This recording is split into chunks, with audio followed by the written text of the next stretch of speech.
welcome to Sunday League Football, where today we have the very first match of the season. The league finally begins, so let's look at the league table. In total, we are 12 teams. Number 1 and 2 will promote, 11 and 12 will relegate, so hopefully at the end of the season we'll find ourselves at the top of this league table. So looking at the teams, Dalby and Frederiksberg, we don't really know too much about them. And then we do have Gunsemaglen, a team we know a whole lot about because we played against them many times, and it is the local derby because the town we play in is named Gunselille. Gunsemaglen is sort of a very similar name. The two towns are located 5-6 kilometers apart, and yeah, it is the local derby. We're playing against them at home on the 7th of May, and we are making an event for it. So if you're from Denmark and maybe you were considering you wanted to watch one of our matches, that will be the one match to come and show up for, because we're going to try and gather as many people as possible to show up and just have a fun day of football and other stuff happening as well. So there'll be a link to that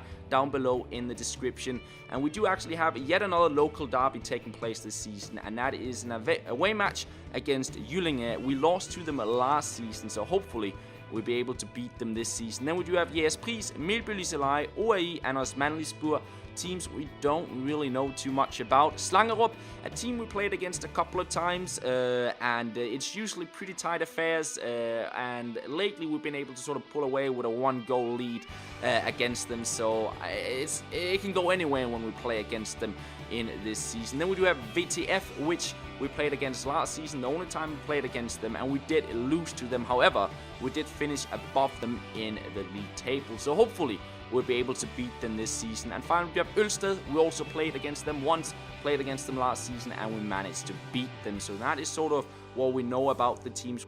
So let's get into the first match day. We are playing at home against Frederiksberg, and as mentioned earlier, we didn't really know too much about them going into the match because we never played against them. And we've got one new player to introduce you to as well. That is Martin, who played in the club way back in the day before most of us even played on this team. So yeah, he's sort of come back and he got the experience. He can sort of play all around and help out the team. And anyways, for the lineup, we got a lot of the usual faces you've seen from previous chapters. We also got Roar back, who's been gone in some of the preseason games because he's been out on tour with his band. Maybe we'll be able to tell more about that in the future. But apart from that, looking at the substitutes, we do have Martin, Ense, and Mini, and that is the team ready for the first match of the season.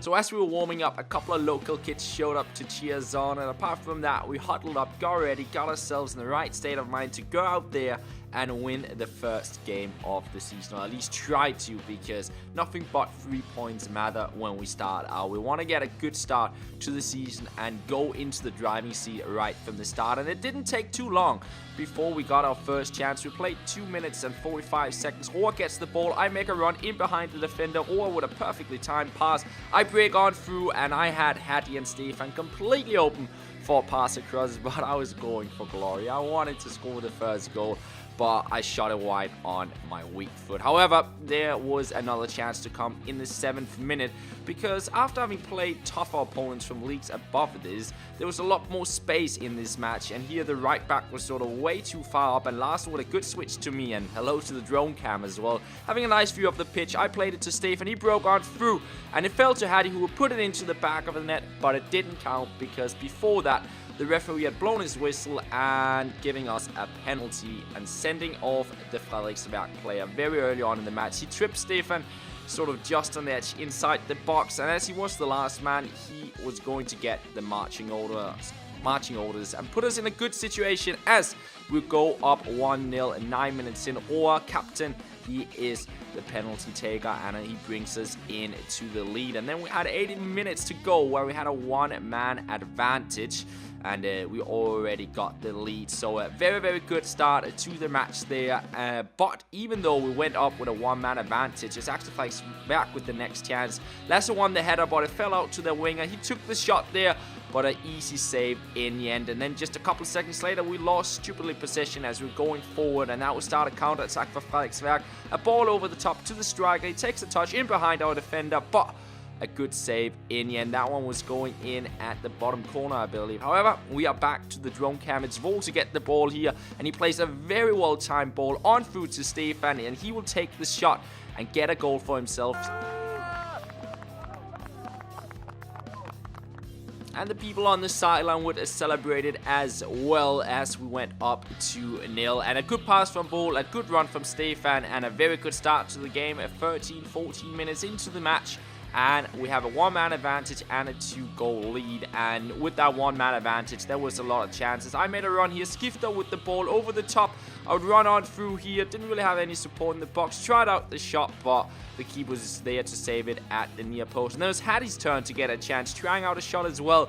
But yeah, we are not the most clinical side at times, especially in these kind of matches where there's a bunch of chances. Sometimes we tend to waste them. He has played on through to Stefan. He takes the shot, but it was given offside before we got to the ball. But if you look back in the instant replay on the sideline, you'll see Stefan was definitely not offside on that one. But that is how it is when you play this level of football. It is difficult for the ref to see this. You need a linesman in order to see that. So whenever the defense puts its arm in the air, you won't really know if the referee is going to give the offside or not. So it's a risky thing to do as well. And here it was not given offside to start off with, but then given offside later on, which was a little bit confusing. Looking at it from this angle, I couldn't really tell, and from this angle, we won't be able to tell either if it was offside or not. But no matter what, we didn't put it into the back of the net, and it remained at a 2-0. 30th minute. Boo with a good run forward here. Skifter plays it back to Roar. Roar, he switches the play over to Bastian, who made a run forward on the right back spot, and he will go with the cross into the box. He finds Stefan, he heads it on. I'm able to get onto the ball. Skifter called for the ball. I played it back. One touch and a shot. Ah, Skifter!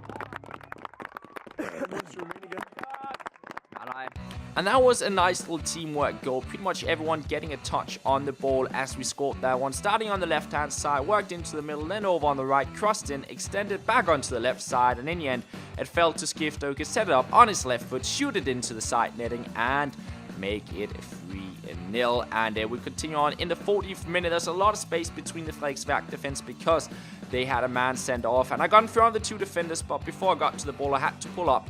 I was able to pass it back, but then it was all wrong. Hamstring injury, and I could barely walk after that. I could feel it as soon as it happened, and yeah, I had to go off the pitch. Very, very frustrated because the two past seasons I've been out pretty much half of each season because of injuries. So I was hoping this season would be better. Gone through the entire preseason without any injuries, and then as soon as we play the first match, I'm out. And yeah, I don't know when I'll be back and able to play. And the final thing to happen in the first half was Frederiksværk to unfortunately get a goal. We gave it away stupidly in the defense, and they got an easy goal to make it 3-1 just before half time, and that would pretty much be all for the half. But overall, it was a good half. They got a player sent off. We got 3 goals, and we only conceded 1. But as we started the second half, it didn't start too well. Some good dribbles there from the Frederiksværk striker. Played into the middle, but an important tackle from Bastian there to deny them the shot. Else they could have gotten back into the game, making it 3-2. Even though we have a one-man advantage, like if they have the belief, they could easily